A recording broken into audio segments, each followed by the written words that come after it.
Hey guys, welcome back to my channel. I am so glad that you guys are here for another fun video.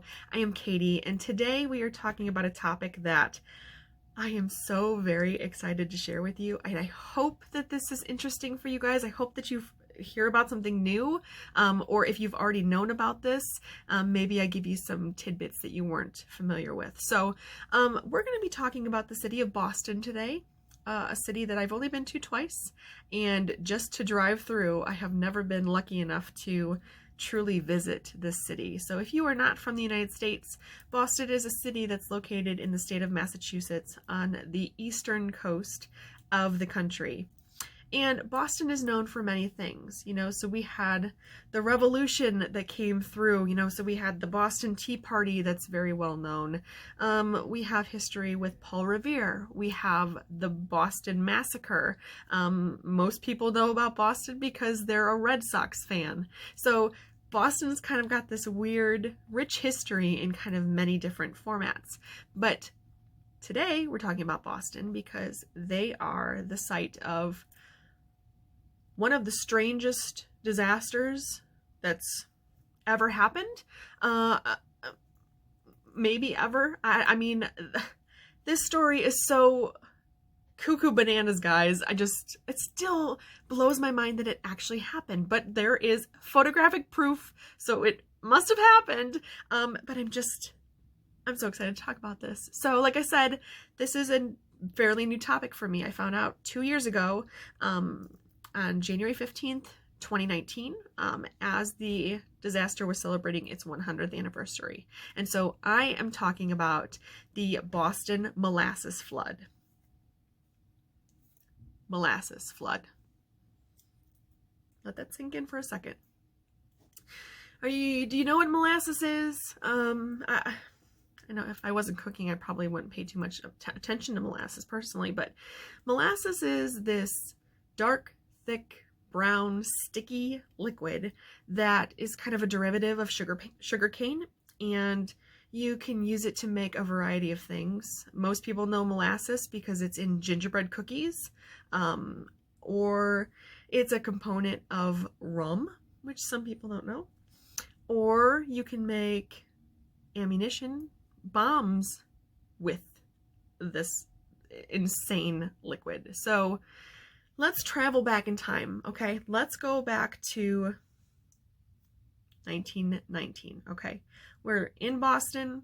It is a gorgeous 40-degree day, which is quite irregular for the city of Boston. I mean, it's on the East Coast. They're used to their cold, bitter winters. So this January is mild, I mean, to put it very bluntly. And so people are out and about. People and their horses, and people live in the area. It's a very diverse kind of section of Boston. It's on the north end.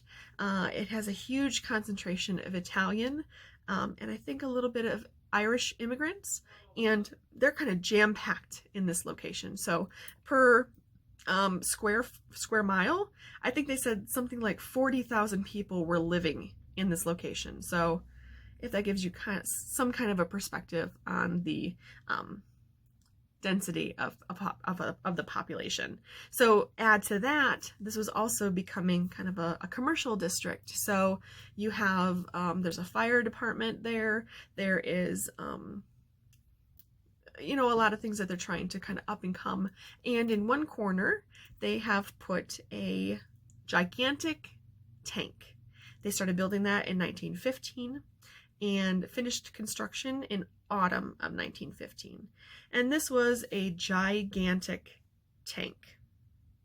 Okay, I'm going to give you the dimensions of this tank. It was 90 feet wide, 50 feet high, and it had a circumference of 242 feet. So if you can imagine, it's about, I'd say about 4 stories high. So it's pretty big. And it was located in this section of town. It was right close to Boston Harbor. The Charles River kind of runs right behind it. and it was a great place for commerce. You had all of these ships that would be kind of coming through, and they would be tasked to refill this molasses tank. And so they were getting molasses from Puerto Rico, I think Jamaica. They were all coming through and adding to this tank.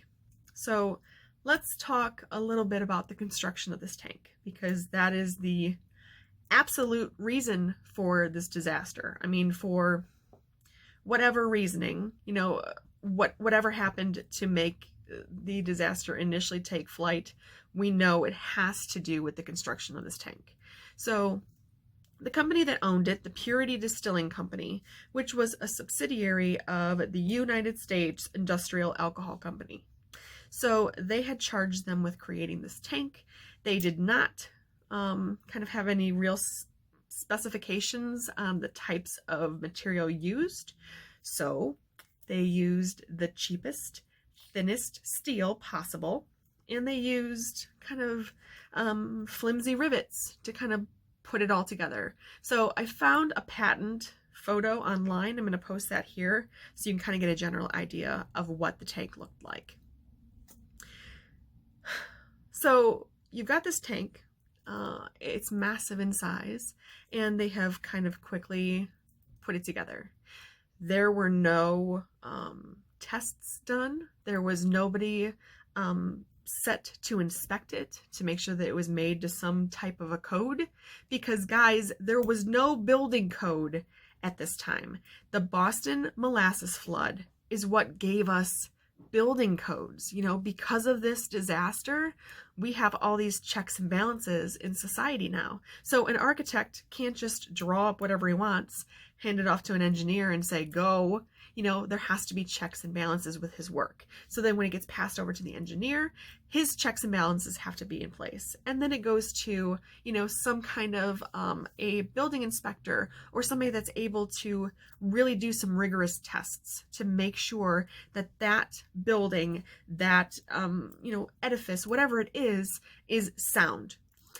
This did not happen. Like I said, there was nothing in place. They didn't care. I think that I've seen a couple videos, and one video said that they put about a foot of water in the bottom of the tank to make sure that the tank would hold the water. There are so many things wrong with that. I mean, you weren't putting any pressure on the steel or the rivets at that point with just 1 foot of water.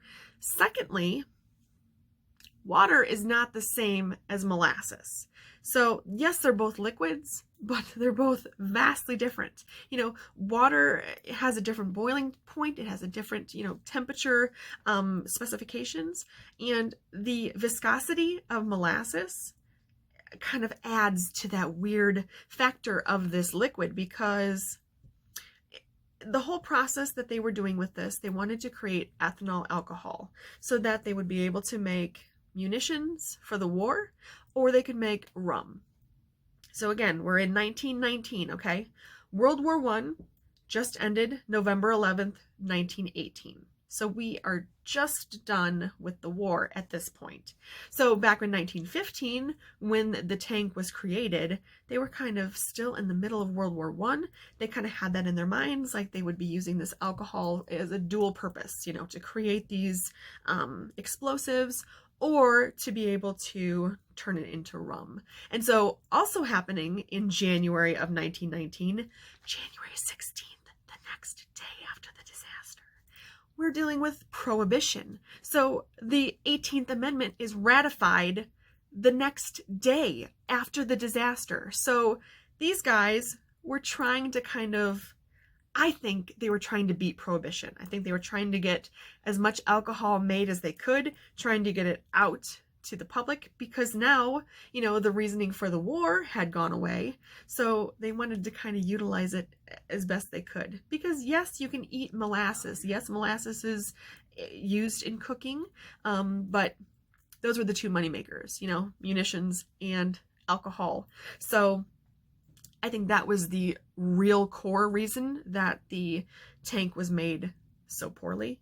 But I think that there were several factors involved. Basically, they didn't want to put the extra money into the tank. They didn't want to, you know, sink all this money if the war ended, if, prohibition came to be. So a lot of factors here. But the reason that this disaster happened, I really wholly believe it's because of this lax creation of the tank. So we've got that on our plate. As the years went on, as this tank is sitting in its location, it is dealing with this fermentation process on the inside of the tank. So fermentation happens when you add yeast to molasses, and it kind of creates CO2 and then turns that into ethanol alcohol. So we know that this process is kind of happening in the tank too. I mean, I don't think they were adding the yeast to it specifically, but I think all of that molasses kind of piled on top of itself. Sugar is already a very quick a breeder of bacteria and things like that. So I think that on its own volition, it was fermenting in there. So you've got a big buildup of gas to begin with. And so right off the gate, they know there's a problem with this tank because it's leaking. So each time they would get a new shipment that came in from Jamaica or from Puerto Rico, and so they would fill up the tank, and it would groan and kind of make this weird grunting noise, and the people that lived in the area were just, that's what the tank does, that's the sound it makes. Nobody gave it the time of day. So this tank was also so poorly created that it tended to leak. So you would have, from the holes where the rivets were, you'd have molasses pouring down the side of this tank. And the company thought they were being really clever, and they thought, how can we hide these leaks? Because we don't want to put any time of day. We don't want to put any more money into this thing. So they decided to paint it brown to camouflage the molasses leaking out of the tank. I mean, these guys were shady as hell. They knew there was a problem. They just didn't care. They wanted their money however they were going to get it. And I don't think anybody ever foresaw something like this happening. Obviously, I don't think anybody is that monstrous. But the fact that they were just like, paint it brown, they won't know. And if they know, they're just immigrants, because it was just Italian and Irish immigrants that were living there. So there was such a stigma about immigration even back then. So I think that also had a lot to do with it. But I mean, this is all basically hearsay because I didn't live around the time. But from, notes of the time, reading the newspaper articles from the time, it seems very obvious to me that this company basically just had their own, intentions at heart. So it was very common to see children kind of hanging out underneath the tank with little cups to collect some of the molasses, and they'd go home and they'd eat the molasses.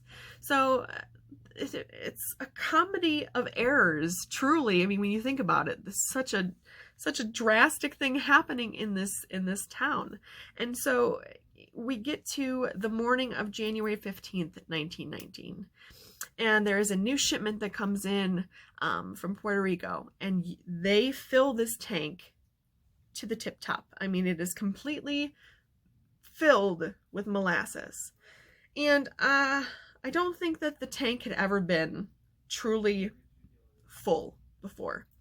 So I don't know if it was partly because of the weight of the molasses, if there was some added gas buildup in the tank, if it was the weather. Like I said, it was 40 degrees outside. It was a beautiful day. Maybe the change in the temperature on the outside steel had done something, because that things change when it gets cold. Things expand when it's cold, and they contract when it gets hot. So I'm not sure. Nobody knows for sure. We just kind of see these facts that were kind of laid out in front of us, and you gotta make your own empirical guesses, but that's my guesses for what happened here. But so you get to about noon, and you're hearing these grunts and groans coming from the tank. And since it had been recently filled, I don't think people thought too much about it.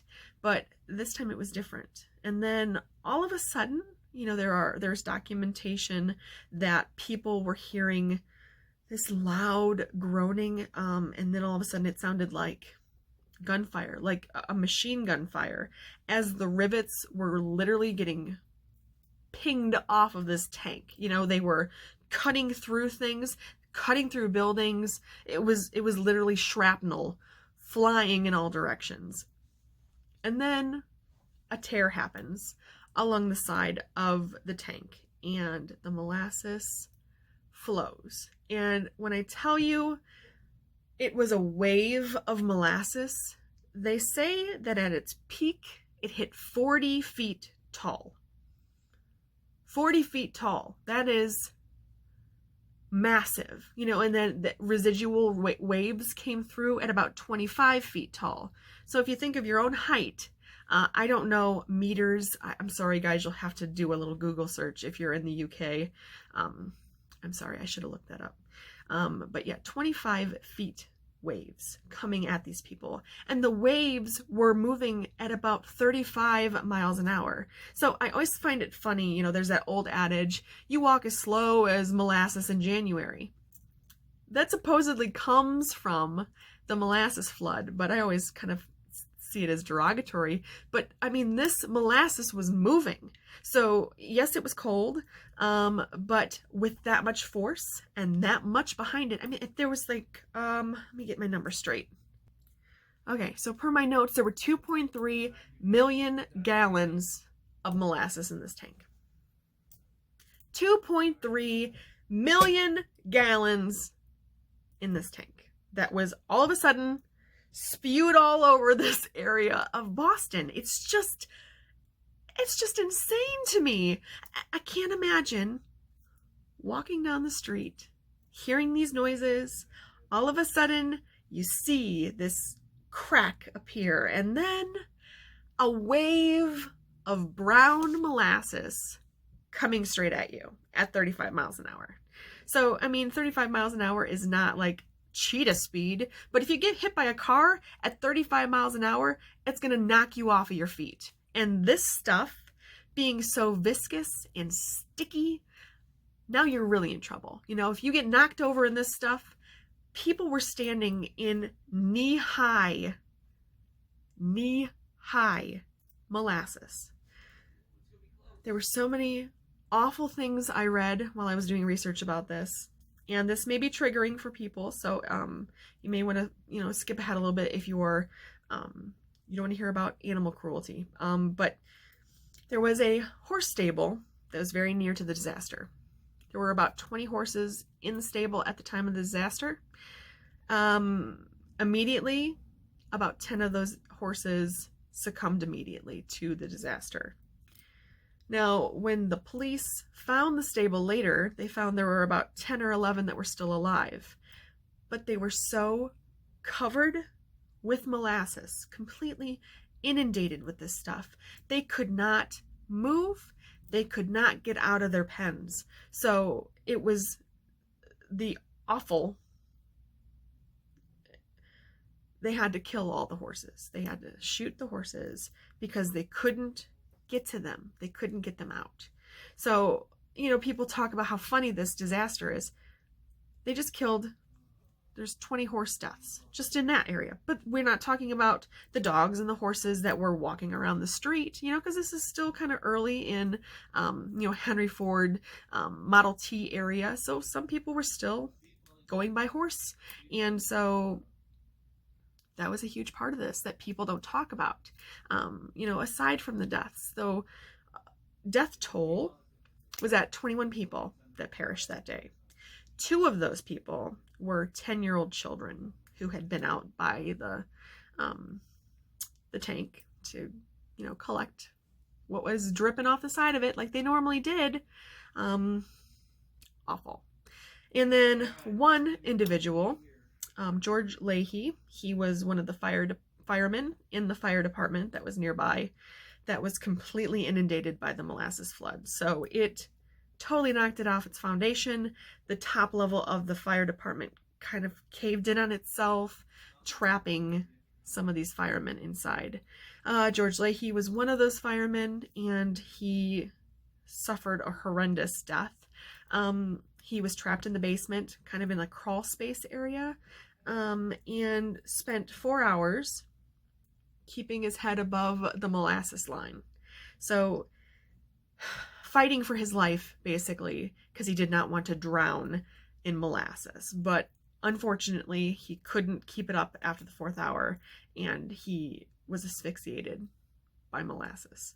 So, a lot of people talk about this story and they leave out these pieces, but I think it's important to hear that stuff. People don't talk about it. It's just that funny thing that you hear about. Yeah, this is a funny story. Yeah, it's like, wow, it's crazy, but there was still death attached to it. So I think that it's important that we talk about it and that we remember it. So I don't know. I think that this is such an insane story. But like I said, I had never heard of it before until 2 years ago. I was blissfully ignorant of the molasses flood. I had no idea. So I fell down this incredible rabbit hole over the last couple years. I'd rented out a book from the library called The Dark Tide by Stephen Puleo. He did an astounding job piecing together exactly what happened, following these families who dealt with this tragedy, following the civil lawsuits that happened because of this. This was such an event, and the lawsuits drug on for a decade. So you had all these families, you had 150 injuries, and these were not minor injuries, folks. These were people that had spinal injuries, skull fractures, debilitating things that some of them could never go back to work again. They were awful. It was just truly awful for those people. But then you also have the people who passed away and their families that you had to consider. So you had 21 lives lost, and I am going to put those names up here. The names I found off of Wikipedia. It lists their ages and their occupations. So you can kind of see what these people were doing. You'll see the 2 children. You've got Maria DeStasio and Pascal. And it's just a real eye-opener, to what was going on. Yes, 1919 was dealing with a lot of stuff, dealing with the end of World War I, dealing with Prohibition, dealing with all of these things going on. One funny thing I want to note was a newspaper article. It was a front page, I think, of the Boston Herald. I think it's the Boston Herald. But it's right there on the front page, and they're talking about German orgies. What? Like, I was looking at the the headline. I'm looking at this whole page, and then all of a sudden it says German orgies in the middle of the front page of the newspaper, and I went, huh, all right. And so I've got the pictures. You can see what I found. I found all of these pictures online, obviously. As I've never been to Boston, I couldn't really take any of these pictures myself. Of course, most of them are from the disaster time, but there is one plaque that denotes this disaster. One small plaque that's on like the side of a stone fencing area that just notates the disaster. So I'll post that here. But that's it. The location has since turned into Langen Park. Langen Park? Langone? Langone Park? I don't know how to pronounce it. They're Bostonians. They probably say it different from me anyway. But so they've turned this into kind of like a park complex. So there's like a baseball field, and there's all these like nice things to try and get people out and about. But they don't really talk about the disaster. I mean, it's crazy. I mean, that was a huge part of Boston's heritage. And I was reading through Mr. Puleo's book, and he was talking about how he, noted about the smell of the molasses. So when they were trying to get rid of the molasses, because that was a big part, how do you get rid of 2.3 million gallons of molasses? So they were using a lot of the seawater. So they were pulling water from the St. Charles River, from the Charles River and trying to, you know, kind of almost sandblast through the molasses all over everything. So in so doing, it was kind of pushing the water back into the Charles River. And they said that the Charles was like a murky brown color for at least 6 months after the disaster. And they were talking about the efforts to try and save people. You know, the victims were in positions where they couldn't get to some of them. And that is the truly horrendous part to me. You know, it was the same way like with the horses. The rescuers couldn't get to these people without getting stuck themselves. They didn't have a helicopter that could come in and pull somebody out of it. You know, they had horse and buggy, or they had people in, you know, a 20th century, you know, early 20th century automobile. They did not have the capability to get to many of these people for weeks, months. The last victim they found was literally like 3 months after the disaster, and she was found actually underneath a pier. So you can see how far of a spread the molasses kind of flowed out. But it's just truly remarkable to me. It truly is. I mean, it's horrendous. It's a disaster. I mean, for all intents and purposes, it's an absolute disaster. But I just find it to be insanely interesting. And I really hope that now that we've gone through the 100th anniversary, it's kind of gotten recirculated. People are maybe hearing about it again. Maybe that will spark people's interest in the story. I personally am flabbergasted that we've never had a Hollywood picture based on this story. You know, we've never had a big budget Hollywood film depicting the Boston Molasses Flood. I mean, I don't know. I think it's really interesting. Am I the only one that likes? I mean, maybe I'm weird. I mean, I'm weird. But like, does nobody else think this is interesting? I just think I've spent so many days working on this stuff, like looking through the archives at the Boston Library online, reading different articles, reading Mr. Puleo's book again. I even got the book on Audible so I could listen to it when I went to bed. Just really, really interested in this story. And I think that it's important we keep talking about it, that we tell our kids about it, you know, where we came from and where we are today. Because like I said, this disaster bred important changes in the United States. So I don't think that that should be kind of swept under the rug. I think that we should talk about it because it's freaking fascinating. And scenery change. So now we are currently outside. It is the middle of January. Today is January 13th, 2021, and the weather is currently 41 degrees. So I'm going to show you my outside thermometer. And I did check with Alexa to see what the temperature was. So she's kind of pinpointing at the 41 degrees as well. And it is the exact same temperature that it was in Boston when the molasses flood happened. So, of course, there were several factors involved during the flood.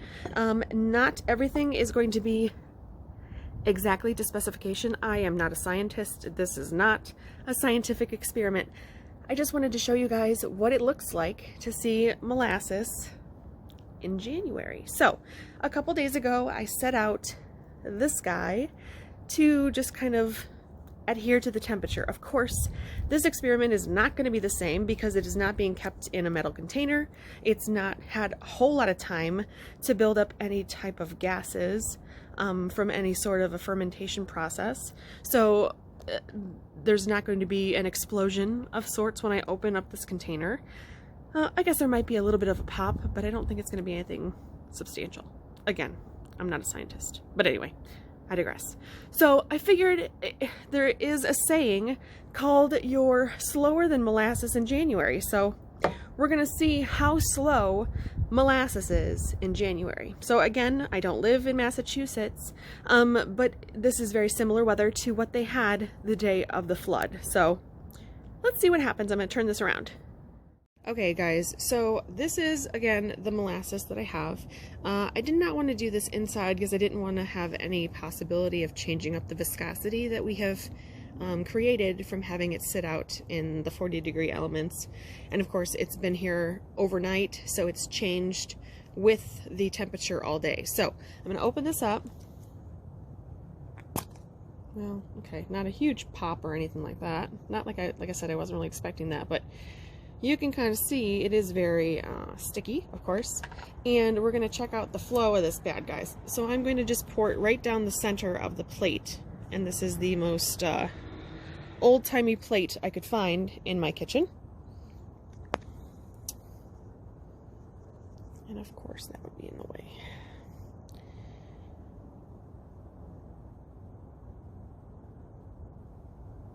So really here, I'm just trying to see how long it's going to take for the molasses to kind of spread across the plate.